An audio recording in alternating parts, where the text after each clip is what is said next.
Praise the lord.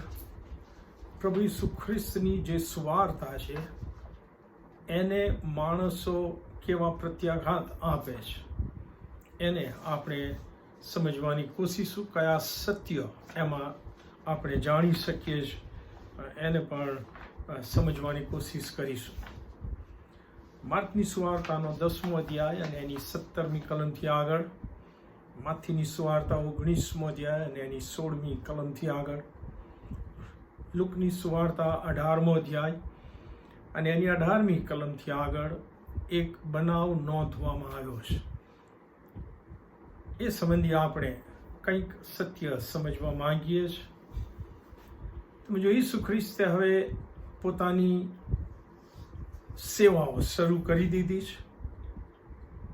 જુદા જુદા સ્થળે જઈને preaching ministry, teaching ministry, healing ministry અને ઘણા બધા ચમત્કારો તેઓ કરી રહ્યા છે. અદ્ભુત શિક્ષણ આપી રહ્યા છે. દેવના રાજ્યની વાતો શીખવી રહ્યા છે. અને લોકો પણ પ્રભુ ઈસુ ખ્રિસ્તના આ શિક્ષણથી આશ્ચર્ય પામતા હતા, કેમ કે અધિકારથી શિક્ષણ આપતા હતા, જવાબો આપતા હતા.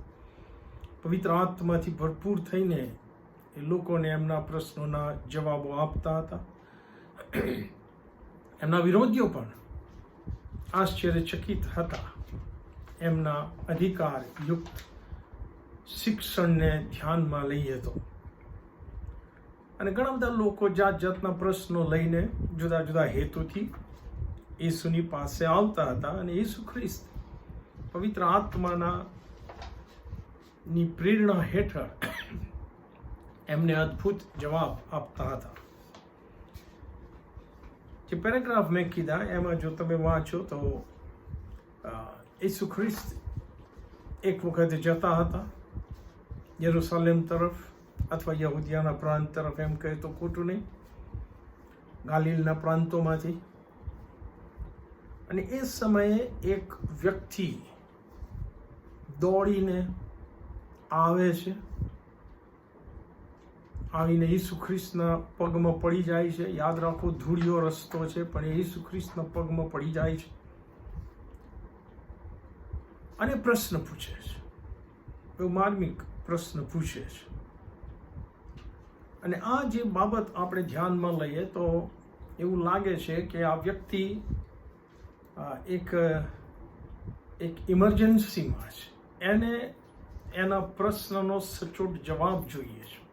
એ પ્રમાણિકતાથી દોડીને આવ્યો છે. અને એણે જે પ્રશ્ન પૂછ્યો એ પણ બહુ માર્મિક પ્રશ્ન પૂછ્યો. Good teacher, what good thing shall I do that I may have eternal life?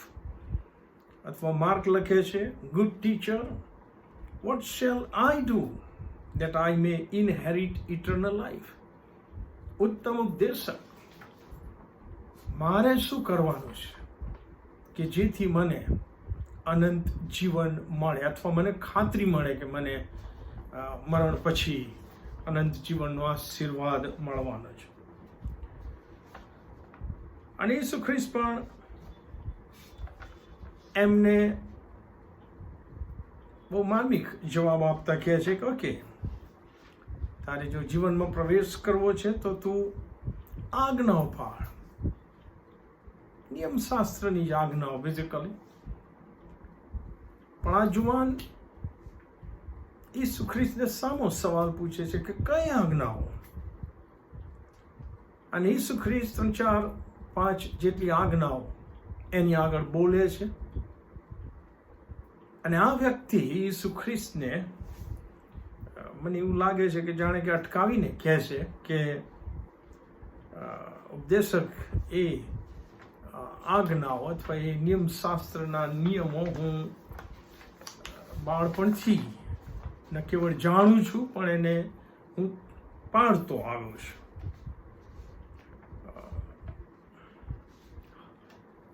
તો હવે હું શું અધૂરાપણું છે મારામાં? What do I still lack? એ એનો પ્રશ્ન છે. ઈસુ ખ્રિસ્ત એની સાથે બહુ પ્રેમથી, સહાનુભૂતિથી વાત કરે છે અને કહે છે, if you want to B perfect, તારે જો આ સંપૂર્ણ થવું છે ને અનંત જીવન જોઈએ છે, તો જઈને તારી પાસે જે કાંઈ છે, તારી સંપત્તિ, એ તું વેચી દે અને ગરીબોને આપી દે, અને તને આકાશમાં, સ્વર્ગમાં દોલત મળશે, અને આવ મારી પાછળ ચાલ, ખમ. ઇન્વિટેશન ઈસુ ખ્રિસ્ત આપે છે. એક વાત સંબંધી તું અધૂરો છે. એક વાત સંબંધી માર્ક કહે છે, લુક પણ કહે છે, you steel lake one thing.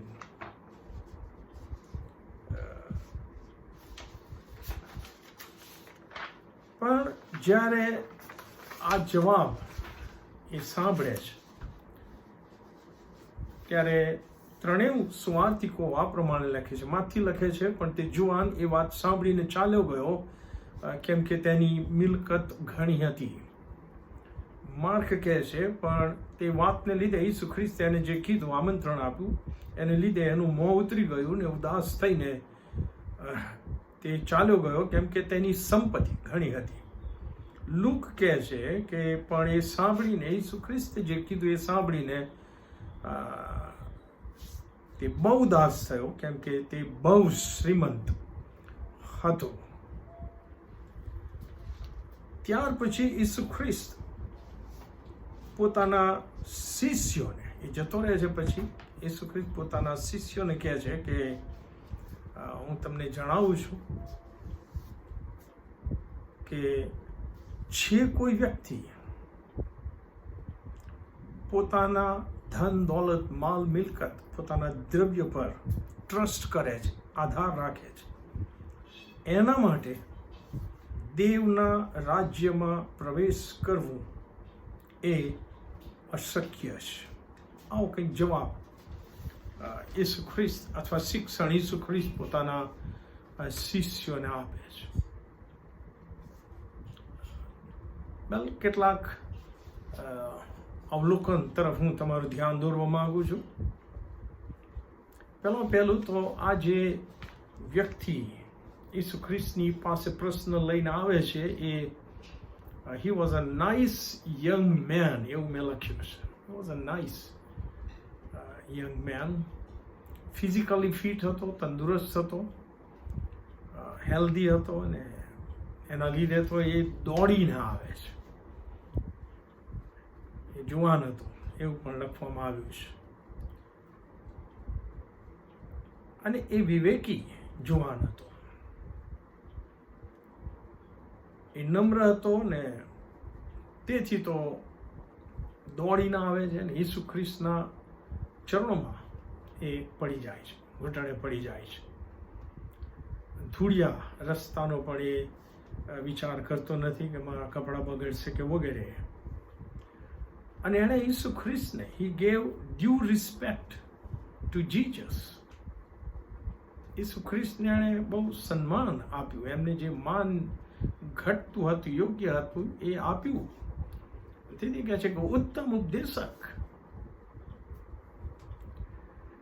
એટલું જ નહીં, એ હિંમત વાળો જુવાન હતો, કારણ કે લખ્યું છે એમ એ અધિકારી હતો, ભણેલો ગણેલો હતો. ઘણા કહે છે એમ ઇસ્રાયલનો ઉપદેશક હતો, ઘણા કહે છે એમ એ સાનેદીન સભાનો સભ્ય હતો, માનવંત હતો, સમાજમાં એનું માન, સ્થાન વગેરે વગેરે હતું. પણ એ હિંમતવાળો પણ હતો, કારણ કે આપણે જાણીએ છીએ કે ઘણા બધા યહૂદીઓના ધાર્મિક આગેવાનોને, ઉપદેશકોને, ફરોશીઓને, શાસ્ત્રીઓને, સાનેદીન સભાના જે સભ્યો હતા, એ ઈસુ ખ્રિસ્તને ધિક્કારતા હતા, તુચ્છકારતા હતા, હંમેશા એમનામાં વાંક ગુના કાઢતા હતા. પણ આ જુવાન એવું કાંઈ કરતો નથી. એણે ઈસુ ખ્રિસ્તની પાસે જઈને એને પૂરતું માન આપ્યું, ગુડ ટીચર એને કહ્યું. તો એનામાં એ હિંમત હતી કે મારા કલીગને, મારા બીજા સાથીદારોને જે કહેવું હોય એ કહે, પણ હું ઈસુ ખ્રિસ્તનું માન સન્માન જાળવીશ. એવું લાગે છે કે એ દોડીને આવ્યો ને, ઇમરજન્સી વાળો સવાલ છે ને, એ નિર્ણય સાથે આવેલો કે આ ઉપદેશક જબરજસ્ત શિક્ષણ આપે છે, અધિકારથી ઈશ્વરની વાતો કહે છે, ઈશ્વરની ઈચ્છા પ્રગટ કરે છે, અને તેથી એ જે કાંઈ કહેશે એ હું કરીશ. અનંત જીવન મારે જોઈએ છે ને અનંત જીવન મેળવવા માટે આ ઉત્તમ ઉપદેશક મને જે કાંઈ કહેશે કરવાનું એ હું કરીશ. I will do it. A sincerity સાથે, એ ગંભીરતા સાથે, એ પ્રમાણિક પ્રશ્ન લઈને આવેલો. આપણે જાણીએ છીએ કે એ અતિ ધાર્મિક પણ હતો. He was a very religious man, young man. જ્યારે ઈસુ ખ્રિસ્તે આજ્ઞાઓ પાળવાની વાત કીધી ત્યારે એક હિંમતથી ઈસુ ખ્રિસ્તને કહે છે કે હું મારા બાળપણથી એ પાળતો આવ્યો છું. He was very religious. એ ખુલ્લેઆમ પાપ કરનારો કે કુટેવોમાં ફસાયેલો કે ઈશ્વરની ઈચ્છા જે આજ્ઞાઓમાં પ્રગટ થઈ છે નિયમશાસ્ત્રમાં એને તોડનારો ખુલ્લેઆમ એવો નહોતો. એ ઉદ્ધત નહોતો, બેશરમ નહોતો. he was a religious, ધાર્મિક માણસ હતો, અતિ ધાર્મિક હતો, હું એમ કહીશ. સાથે સાથે અવલોકનમાં આપણે એ પણ જાણી શક્યા કે he was a very rich man with great possession. તે બહુ શ્રીમંત હતો એમ લુક કહે છે. તેની સંપત ઘણી હતી એવું માર્કે કીધું. માથીએ કીધું તેની મિલકત ઘણી હતી. સંપત્તિવાન, માલ મિલકત, અતિ ઘણી માલ મિલકત ધરાવનાર એ વ્યક્તિ હતો, અને એ પોતાના પૈસાથી ધારે કરી શકે એવું એને પણ લાગતું હતું. અને તેથી હું માનું છું કે દોડીને ગયો છે ઈસુની પાસે ને એણે મનમાં નક્કી કર્યું છે કે ભલે ઈસુ ખ્રિસ્ત જે કાંઈ કહેશે એ હું કરીશ, એ હું ખરીદી લઈશ. કદાચ એના મનમાં એવું હશે, I will pay for that. તેથી એ કહે છે કે મારે શું કરવાનું છે. પણ આ જુવાન અવલોકન કરતા એવું લાગે છે કે એની પાસે પ્રશ્ન છે. મે બી એ સમયે બેઠો હશે ને વિચારતો હશે કે મારી પાસે બધું જ છે. મતલબ તમે જો આપણે અવલોકનમાં જોયું કે એની પાસે બધું જ હતું. જુવાની હતી, તંદુરસ્તી હતી, ફિઝિકલી ફિટ હતો, વિવેકી હતો, ખોટી કુટેવોમાં ફસાયેલો નહોતો, ઈસુ ખ્રિસ્તને માન આપનાર હતો, હિંમતવાળો હતો, અતિ ધાર્મિક હતો, પુષ્કળ માલ મિલકત હતી, અધિકારી હતો, સમાજમાં એનું માન હતું, સન્માન હતું. આની પાછળ જ દુનિયાનો મનુષ્ય દોડી રહ્યો છે આજે. સેમ એક રીતે કહી શકીએ કે એની પાસે જગતમાં મેળવવા જેવું બધું જ હતું, છતાંય એક સમય એવો આવ્યો કે એને ખ્યાલ આવ્યો કે આ બધું જ હોવા છતાં મારી પાસે અનંત જીવન નથી, મારી પાસે ખાતરી જ નથી કે મરણ પછી મને અનંત જીવનનો આશીર્વાદ મળશે. તેથી એ બેબાકણો થઈ જાય છે. કારણ કે સમજો કે અત્યારે મારું મરણ થાય તો મારે ખાતરી સાથે મળવું છે કે મને અનંત જીવન મળશે. તેથી એ દોડે છે. અને ખબર છે કે ઈસુ પાસે, એ ઉત્તમ ઉપદેશક પાસે જવાબ હશે જ.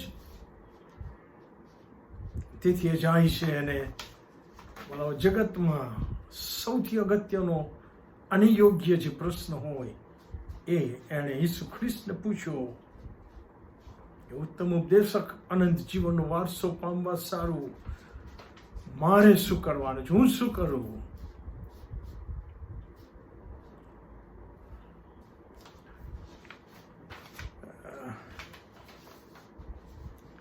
એની પાસે જે હતું, દાખલા તરીકે એની પાસે જુવાની હતી, તાકાત હતી, જોમ હતો, જુસ્સો હતો, દોડવાની તાકાત હતી, હેલ્ધી હતો, માનસિક રીતે બહુ બળવાન હતો, પણ એને અનંત જીવનની ખાતરી આપવામાં નિષ્ફળ જાય છે. અને તેથી સભા શિક્ષકનું પુસ્તક એનો 12મો અધ્યાય એની પહેલી કલમ વાંચો તમે તો ત્યાં પ્રભુના વચનમાં બહુ સ્પષ્ટ લખવામાં આવ્યું છે કે વળી તારી વ્યવસ્થાના દિવસોમાં તારા સર્જનહારનું સ્મરણ કર. માઠા દિવસો આવ્યા પહેલા જો ઈશ્વરની કૃપા થાયને વૃદ્ધ થઈએ, અને એને માઠા દિવસો કહે છે. ઈશ્વર વગરના દિવસો એ માઠા દિવસો, અથવા દુનિયાવી દ્રષ્ટિથી માઠા દિવસો, શારીરિક દ્રષ્ટિથી માઠા દિવસો આવ્યા પહેલા. વળી જે વર્ષો વિશે તું એમ કહેશે કે એમાં મને કંઈ સુખ નથી, તે નજીક આવ્યા પહેલા તારી યુવાવસ્થામાં, તું જ્યારે જુવાન છે, તું જ્યારે તંદુરસ્ત છે, જ્યારે સગળું કરી શકે એવી ક્ષમતા તારામાં છે, તારા સર્જનહારનું સ્મરણ કર. આ અવલોકનમાં હું એ જોઈ શકું છું કે જુવાન હોવામાં કે જુવાન દેખાવામાં, દૈહિક રીતે તંદુરસ્ત હોવામાં અનંત જીવનની ખાતરી મળી શકતી નથી. એ વિવેકી હતો, પણ વિવેકી હોવામાં પણ અનંત જીવનની ખાતરી નથી. એ હિંમતવાળો હતો, નીડર હતો, પણ એની નીડરતા પણ એને અનંત જીવનની ખાતરી આપવામાં નિષ્ફળ જાય છે. એ ભણી ગણીને સમાજમાં એણે સ્થાન, માન અને અધિકાર મેળવેલો. He was the ruler. પણ એ માન, સ્થાન ને સત્તા અને અધિકારે પણ એને જ્યારે પ્રશ્ન થયો ત્યારે અનંત જીવનની ખાતરી આપવાના માટે તમામ બાબતો નિષ્ફળ ગઈ હતી. ગમે એટલું ધાર્મિક જીવન જીવતો હતો ને નિયમ શાસ્ત્રનું પાલન કરવાની નો એ દાવો કરતો હતો, પણ એની ધાર્મિકતા, એનું ધાર્મિક જીવન, એની જે ધાર્મિક ક્રિયાકાંડો હતા એ પણ અનંત જીવનની ખાતરી આપવાના માટે નિષ્ફળ ગયા. એમ આ જુવાન તમને ને મને કહે છે. ગલાતી 2 અને 16 લખવામાં આવ્યું છે, કેમ કે નિયમની કરણીઓથી કોઈ પણ માણસ ન્યાયી ઠરશે નહીં. આખું 2 અને 10 કહે છે. કેમ કે જે કોઈ આખું નિયમ શાસ્ત્ર પાળશે અને માત્ર એક જ બાબતમાં ભૂલ કરશે તે સર્વ સંબંધી અપરાધી છે. જુવાન અધિકારીએ દાવો કર્યો કે સર્વ આજ્ઞાઓ કે નિયમો તો એ નાનપણથી પાળતો આવે છે, છતાં એ એક જ ઈશ્વરમાં એનો સંપૂર્ણ વિશ્વાસ નહોતો, એક જ દેવમાં માનતો નહોતો, કેમ કે તે પોતાની ઘણી સંપત્તિ પર પણ આધાર રાખતો હતો. યાદ છે માથીની સુવાર્તા 7મો અધ્યાય ને 21-23 કલમમાં ઈસુ ખ્રિસ્તે બહુ માર્મિક સ્ટેટમેન્ટ કર્યું ધાર્મિક લોકોને કે જો મને મોંથી પ્રભુ પ્રભુ કહે છે તેઓ સર્વ આકાશના રાજ્યમાં બેસશે એમ તો નહીં, પણ જો મારા આકાશમાંના બાપની ઈચ્છા પ્રમાણે કરે છે તેઓ જ બેસશે. અને આપણે જાણીએ છીએ કે આકાશમાંના બાપની ઈચ્છા પ્રગટ કરવાના માટે ઈસુ ખ્રિસ્ત આ જગતમાં આવ્યા. અને ઈસુ ખ્રિસ્તે આ ધાર્મિક અતિ સંપત્તિવાન જુવાનને સ્પષ્ટ જણાવ્યું ઈશ્વરની ઈચ્છા કે તેને તારું ચિત્ત તારી સંપત્તિ પર લગાડ્યું છે. તારી સંપત્તિ પરથી તારું ચિત્ત હટાવીને સંપૂર્ણપણે ઈશ્વર પર તારું મન લગાડ. તારો આધાર, તારો ભરોસો, તારો વિશ્વાસ તારી સંપત્તિ પરથી હટાવીને ઈશ્વર ઉપર તારો વિશ્વાસ જાહેર કર. કારણ કે માથી 6:24 ઈસુ ખ્રિસ્તે જ કીધું કોઈથી 2 ધણીની ચાકરી કરાય નહીં. ઈશ્વરની તથા દ્રવ્યની સેવા તમારાથી થઈ શકે નહીં. સંત પાઉલે દ્રવ્યની પાછળ દોડે છે, એમને શું કીધું? જેઓ ધનવાન થવાની ઈચ્છા રાખે છે તેઓ પરીક્ષણમાં, ફાદામાં તથા ઘણી મૂર્ખ તથા નાશકારક તૃષ્ણામાં પડે છે, કે જેઓ માણસોને વિનાશમાં તથા અધોગતિમાં ડુબાડે છે. કેમ કે દ્રવ્યનો લોભ સર્વ પ્રકારના પાપનું મૂળ છે. એનો લોભ રાખીને કેટલાક વિશ્વાસથી ભટકી ગયા છે અને ઘણા દુઃખોથી તેઓએ પોતાને વીંધ્યા છે. દ્રવ્યનો લોભ, દ્રવ્ય નહીં, દ્રવ્યનો લોભ એ સગળા પ્રકારના પાપનું મૂળ છે. દ્રવ્ય પરનો વિશ્વાસ, દ્રવ્ય પર ભરોસો રાખવો કે એ મને જીવાડશે, એ જ મને ખરું જીવન આપશે, એ સગળા પ્રકારના પાપનું મૂળ છે. ગીતશાસ્ત્ર 62 અને 10 દાઉદ કહે છે, જો ધન વધે તો તે પર મન લગાડો નહીં. ગીતશાસ્ત્ર 52 અને 7 કહેવામાં આવ્યું છે કે કોના ઉપર ઈશ્વરનો કોપ ઉતરે છે?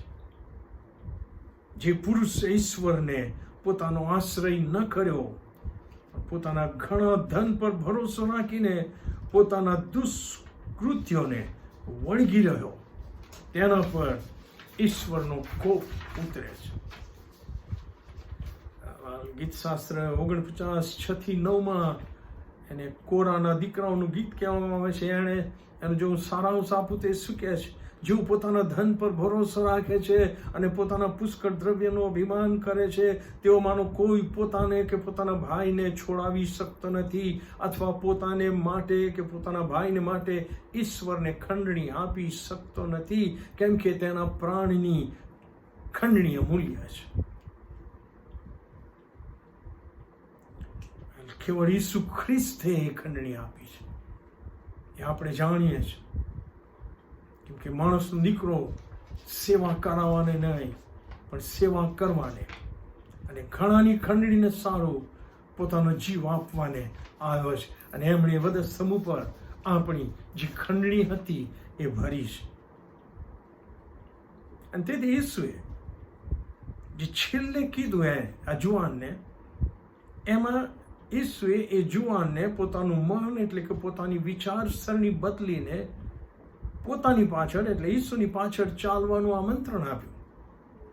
પસ્તાવ કરીને જીવનમાં અગ્રીમતા ઈશ્વરને આપવાનો પડકાર આપ્યો. પ્રાયોરિટી કોણ છે તમારા અને મારા જીવનની પ્રાયોરિટી? પણ આપણે વાંચીએ છીએ કે અતિ ઉત્સાહમાં આવેલ અને અનંત જીવન મેળવવા ગમે તે કરવાની તૈયારી સાથે આવેલ આ જુવાન, મે બી એણે કહ્યું હશે કે ઈસુ ખ્રિસ્ત કહે છે કે ઓકે, આટલું દાન ધર્મ કરી દે, તારી પાસે બહુ પૈસો છે તો હું આપી દઈશ. ઈસુ ખ્રિસ્ત કહે છે કે અહીંયા સભા સ્થાના બનાવી દે ને ફલાણું કર ને ઢીકણું કર ને વગેરે હું કરીશ. પણ ઈસુ ખ્રિસ્તે તો એની સંપત્તિ ઉપરથી એનું ચિત્ત જ લઈને ઈશ્વર ઉપર લગાડવાનું કીધું. અને તેથી એ જુવાન ઉદાસ થઈને ચાલ્યો ગયો, કેમ કે વિશ્વાસ, તેનો વિશ્વાસ ઈશ્વર કરતા એની પોતાની સંપત્તિ પર વધારે હતો. તેનો પ્રશ્ન અતિ મહત્વનો અને યોગ્ય હતો કે ઉત્તમ ઉપદેશક અનંત જીવનો વારસો પામવા સારું હું શું કરું? એ પ્રશ્ન એણે યોગ્ય વ્યક્તિ એટલે ઈસુ ખ્રિસ્તને પૂછ્યો કે જેમણે કીધું કે પુનરુત્થાન તથા જીવન હું છું, પુનરુત્થાન પછીનું અનંત જીવન પણ હું છું, મારા પર વિશ્વાસ કરો ને એ આશીર્વાદ તમને મળશે. યોગ્ય પ્રશ્ન યોગ્ય વ્યક્તિને પૂછવામાં આવ્યો, એને યોગ્ય જવાબ આપવામાં આવ્યો ઈસુ ખ્રિસ્ત તરફથી કે ઈશ્વર કેન્દ્રિત ચિત્ત રાખીને વિશ્વાસથી મારી પાછળ ચાલ, મને તારો પ્રભુ માન, મને તારો રોલ મોડેલ બનાવ અને મારી પાછળ ચાલ. દુઃખની વાત એ છે કે આ જુવાને અયોગ્ય પસંદગી કરી અને ઉદાસ થઈને ચાલ્યો ગયો. આપણે બધા જ સમજુ છીએ, તેથી લાગુકરણમાં મારે એટલું જ કહેવું છે કે ઈસુ ખ્રિસ્તની સુવાર્તાને, ઈસુ ખ્રિસ્તના આમંત્રણને મારો પ્રત્યાઘાત કેવો હું આપું છું, યોગ્ય કે અયોગ્ય? હાલેલુયા. God bless you.